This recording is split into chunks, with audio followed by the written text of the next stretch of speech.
Actually, we gilded inside the cracks of this one, inside the kind of fissures on the planter box. This is a variegated gold leaf. My idea for that was, when you break open a precious stone, you get the gem inside.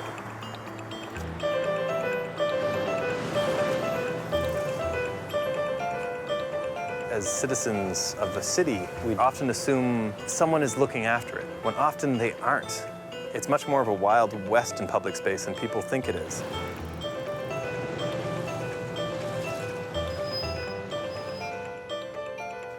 That it becomes this very anonymous individual working within the city, so that it becomes, I guess, a gift to the city. And it's not so much about the persona or the individual who's doing it, it's very much about urban design.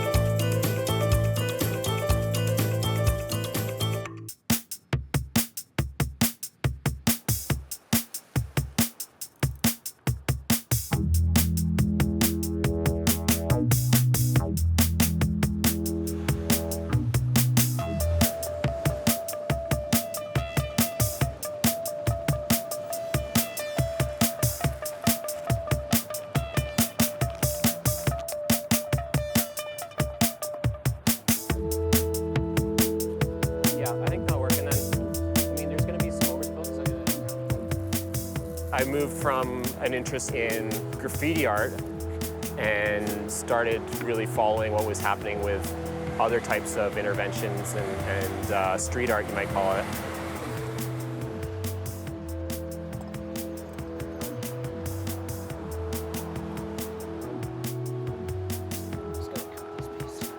My passion for it just increased, and I've kept going since then.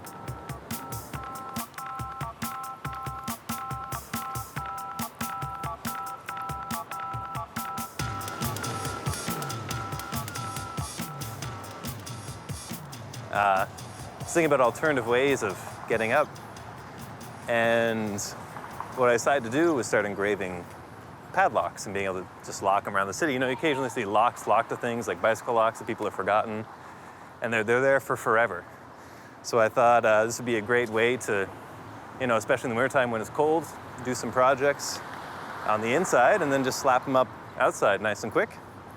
And sure enough, these have been here for a couple years, not sure exactly how long. They've rusted. And so this is just my name plus my little symbol. The idea being it's just like knot work, tying the hoop of the lock together to form the letter.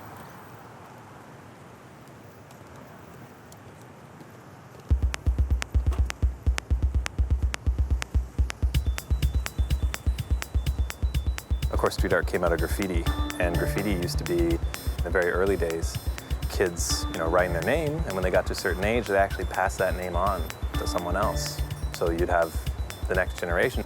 It's kind of like skateboarding. It's a recreational sport. It's an activity.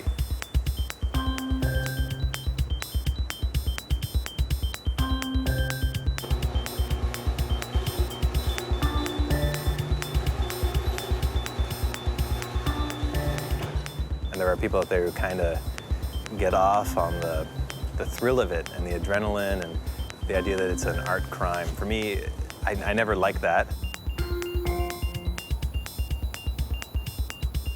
Graffiti has a huge stigma behind it, but because of that stigma, anything that might be related to it, street art is often put into the same basket.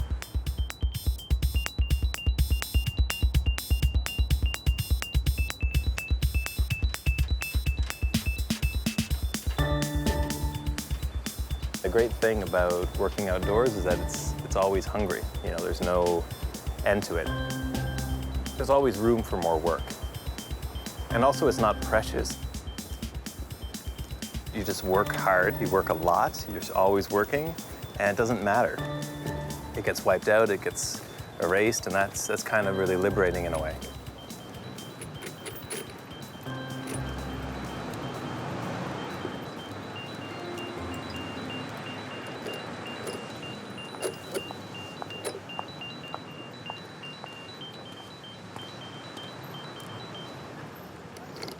Ah, it's just a decoration. It's a tomato plant.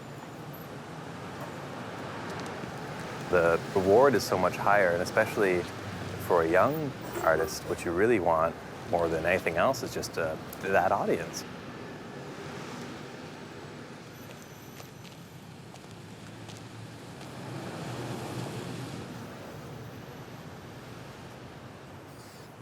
I think this one's kind of a nice, modest gesture in the fact that this won't last forever. It'll probably wash out in the rain. But I kind of like that idea, like these natural urban interventions, that they're just these small, kind of like acupunctural insertions in the city.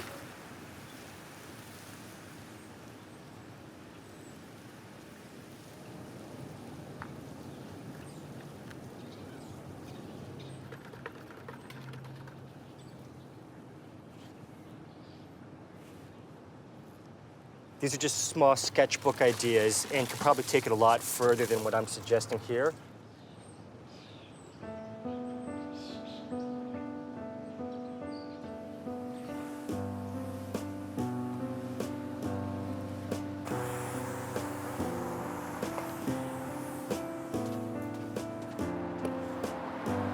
I find inspiration everywhere, really. A lot of it, because I'm interested in public space, comes from my lived environment, from the city itself, where wherever I'm traveling, I'm always keeping my eyes open.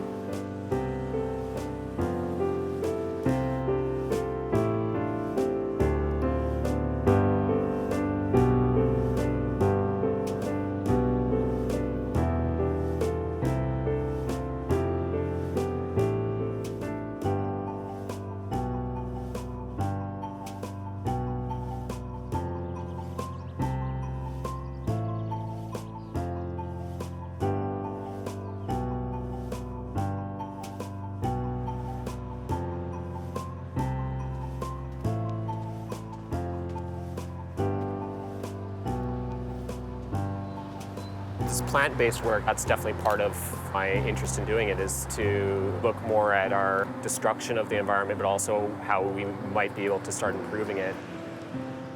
There needs to be change both from a large point of view, but also in small little gestures as well.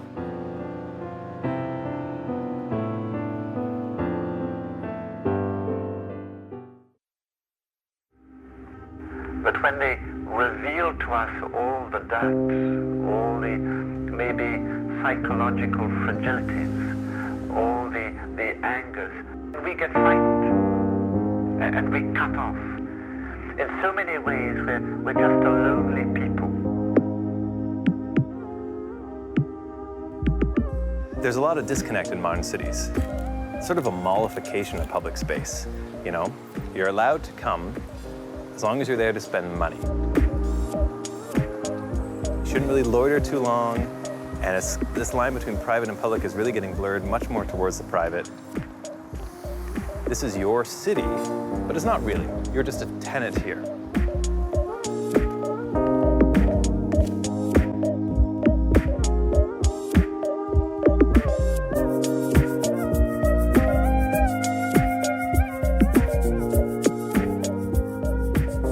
First it was sleeping, now it's sitting. Before you know, we're gonna have to keep moving. We're not allowed to stay standing in a spot. You just need to kind of go out there and almost take ownership of the city, because I don't think a lot of people actually do that. You go from point A to point B when you go through an urban environment without almost caring about what's happening out there or who's taking responsibility for that object.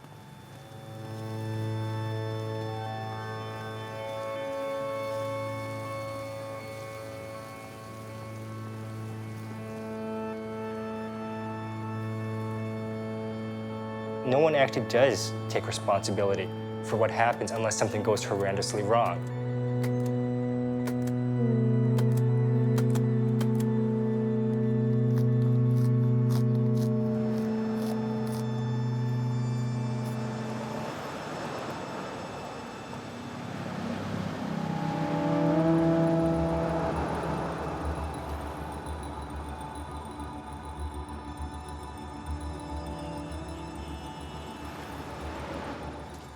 So this is the, I guess, the third day that they've been up.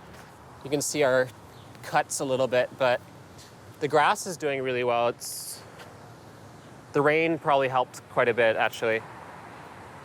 Okay, so this one's looking a little bit rough, but not too bad. Just patch that up. There's a lot of room for more citizen participation and more engagement in the city, more active interaction with your own environment. You know, it's not just the corporate voice that you're hearing or the government voice or the lowest common denominator. You know, it's a mix of everybody who lives in a space.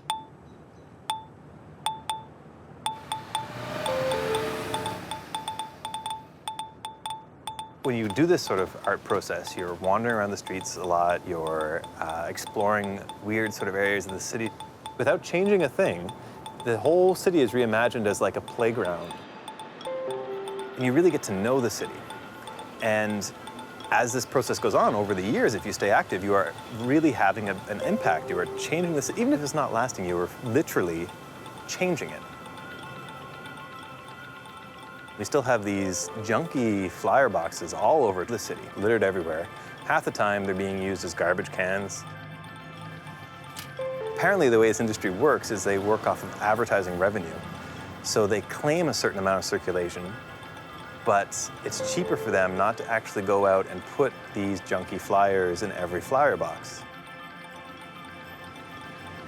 I was just looking at these and thinking about, wouldn't it be nicer if all these garbage cans could be planter boxes? Apparently, the real reason why I had such a reaction is that I was showing that they weren't filling up their end of the bargain. I never thought of myself as an activist until I began to be called that. I realized that is kind of the model I'm working in. I'm making this sort of art stunt, if you will. That's powerful.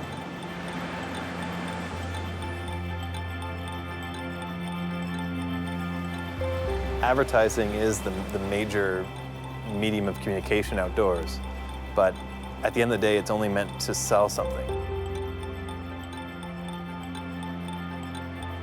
It's everywhere, and they are making a profit off of our spaces. The problem with public advertising, most of the time, is that it just takes, it doesn't give. We do have more of a backlash where people want to see the other side of things. That's one of the great roles that street art plays. You just need the chutzpah to go do it.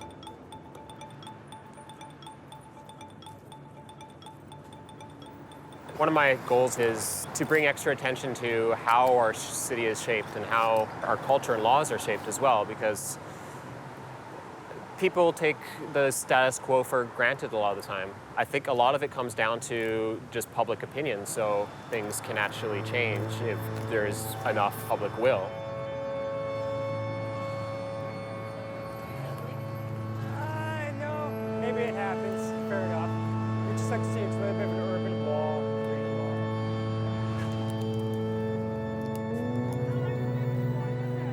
Pardon? Oh. Yeah, I totally come by every single other day, just give them a sprinkle of water. And if you're willing to do that yourself, that'd be awesome. I don't think they'll die. The idea is it's a good urban hack where basically the infrastructure of the city, you just simply repurpose it for something else. In this case, why not make an urban garden out of just kind of like, you know, ubiquitous urban advertising? If I'm feeling like a nice guy, I'll come back and water it. But people are pretty good about that. They feel for the plants. It's great.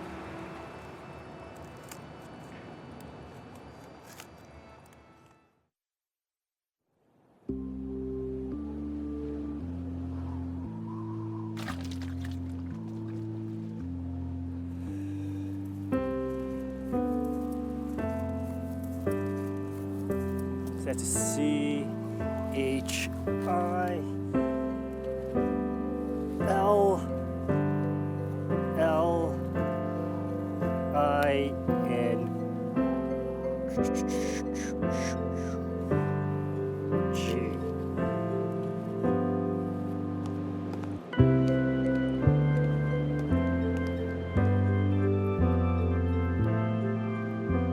Well, if I understand correctly, it's only -15, which isn't too bad, but the wind chill is pretty insane. But that should do nicely for these guys, me being the always optimist, that they'll freeze up quite nicely. Gotta love winter.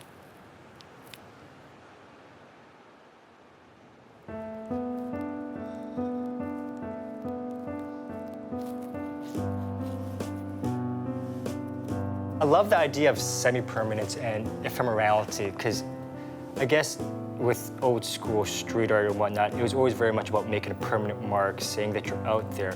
I kind of like the idea of being completely anonymous and putting up work that's entirely different, that nobody knows who it really is. I can't read that tag. It's just this intervention in the city. And I think it's kind of brilliant when you know, as a viewer, that that thing's not going to last. It makes it a bit more precious and I think a bit more palatable and acceptable.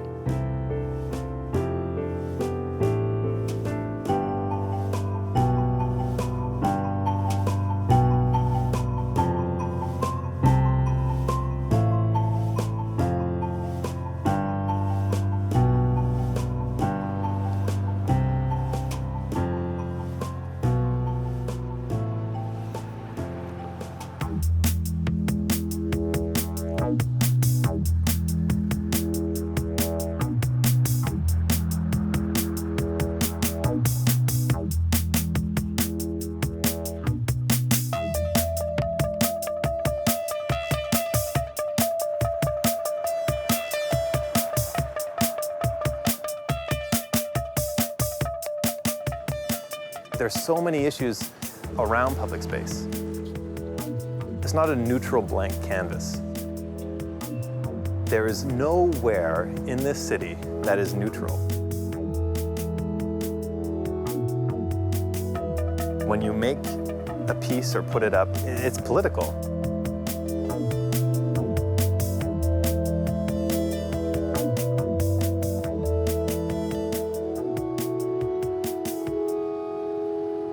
Yeah, so again, this is all part of the Outside the Planter Boxes project I organized. And we installed these different planter interventions all over the city. The installation for this planter was installed by a resident of this area, and he saw our installations that we were doing. He found out a little bit more about it and decided to do a couple of his own. One of them here, he's made kind of a Zen garden using recycled bike tires. This one, you see the sign he made, Great Canadian Fake in brackets swimming hole. It was his jab, he said, at the G20 and the fake lake that they made here in the city.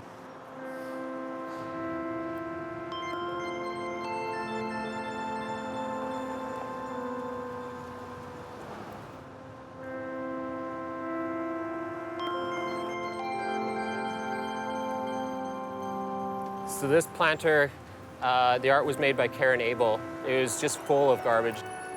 She took out all these beer containers. She brought them home and folded them into these origami flowers.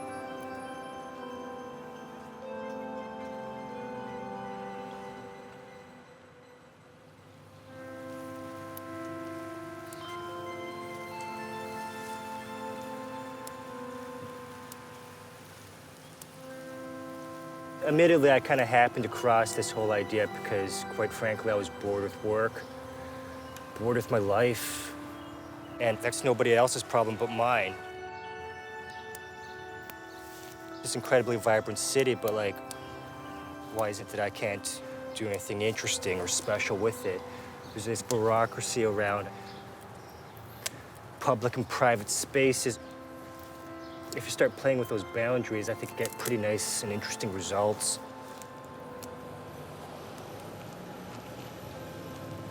And quite frankly, a lot of this work wouldn't hold up in the gallery in any sense. But once you put it out in the city, it has that much more of a visceral grit.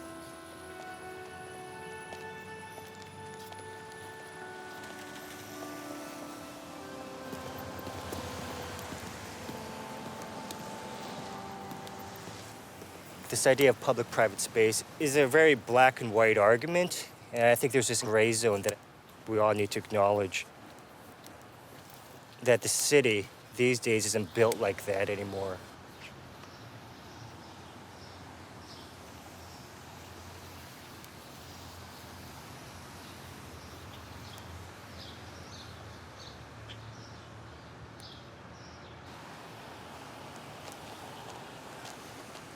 I was thinking while I was doing this, I might as well do just like a giant like image of a lion with these dandelions, so it's like this play on words or something. But that's definitely something to do next time. Again, these are urban sketches. While I'm doing it, I'm thinking about how I can expand the idea and what these can become.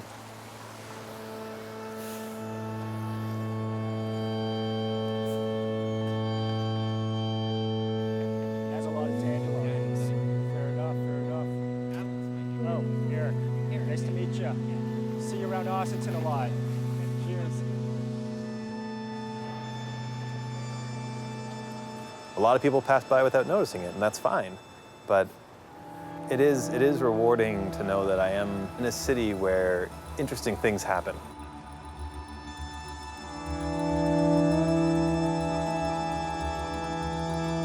It's a sign of life in a city when there's a lot of creativity being expressed.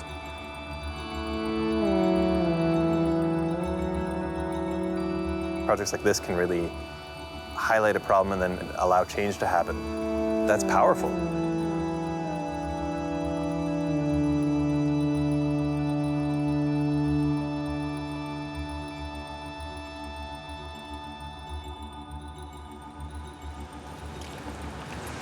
I think it is important as a reminder just how complex and crazy and wonderful cities are.